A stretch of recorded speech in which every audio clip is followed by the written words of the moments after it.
Isinagawa naman po ang isang simulation exercise kaugnay po ng umalingaw-ngaw na bomb threat scenario sa Pangasinan National High School sa Barangay Poblacion, Lingayen na nilahukan po ng Bureau of Fire Protection, Lingayen Fire Station at kasama pong iba't ibang mga katuwang na ahensya. Ayon sa BFP, ang aktibidad ay nakatuon sa pagpapatibay ng koordinasyon at agarang pagtugon ng mga responders sa mga insidenteng may kinalaman sa bomb threat. Sa isinagawang simulation, sinuri po ang mga proseso ng pagresponde, evacuation procedures at interagency coordination na alinsunod sa emergency response protocols ng mga kalahok na institusyon.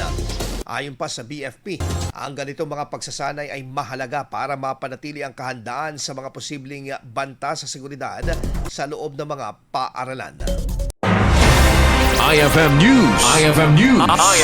IFM News.